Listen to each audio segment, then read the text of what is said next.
সাকিব খানের সাথে আর কোনো সম্পর্ক নেই অবিশ্বাসের, সাফ জানিয়ে দিলেন এক গণমাধ্যমে। সো আমি তো অনেক কিছু খুব আবেগ দিয়ে চিন্তা করি, পরবর্তী সময় সেই জিনিসটা আসলে বিবেকের জায়গায় আমাকে নিয়ে আসে। তো আবেগ বিবেকে তো অনেক ধরনের আপনাদের কাছে সিচুয়েশন মোকাবেলা আছে। সো যখন বিবেকের সাথে তাল মেলাতে হয় তখন মনে হয় যে এটা আসলে স্টপ করে দেওয়া উচিত। সাকিব খানের সাথে আগের স্মৃতিগুলো মনে পড়ে কিনা এই বিষয়ে অবিশ্বাস বলেছেন, ছোটোখাটো স্মৃতিগুলো দেওয়া হয়, কিন্তু আসলে আগে যেমন খুব বেশি দেওয়া হতো, বড় বড় মতো দেওয়া হতো, সেটা আসলে আমি নিজে থেকে স্টপ করে দিয়েছি।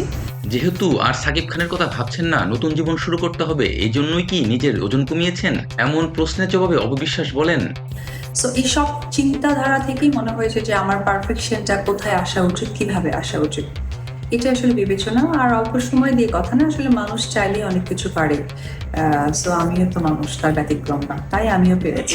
আমার তো মনে হয় আগের উপবিশ্বাসের থেকেও বেশি শুকনো লাগছে, কারণ আগের উপবিশ্বাসে যে সিনেমাটা আপনারা দেখেছেন, আমিও দেখি, আমার চোখের সামনেও আসে, তখনও যে আমার একটা বাল্কি ব্যাপারটা ছিল, বা একটা কি বলে একটা ওয়েটি ব্যাপারটা ছিল, সেটা অনেকটা এই রাইট না আমি কমিয়ে ফেলেছি। কারণ আমার কাছে মাথায় রাখতে হবে 2025 কিন্তু শেষ 2026।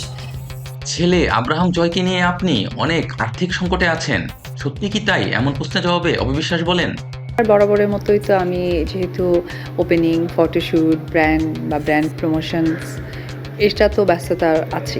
জয় এখন কেমন আছে, কিভাবে দিন কাটাচ্ছে? এমন প্রশ্নের জবাবে অবিশ্বাস বলেন, ও আলহামদুলিল্লাহ ভালো আছে।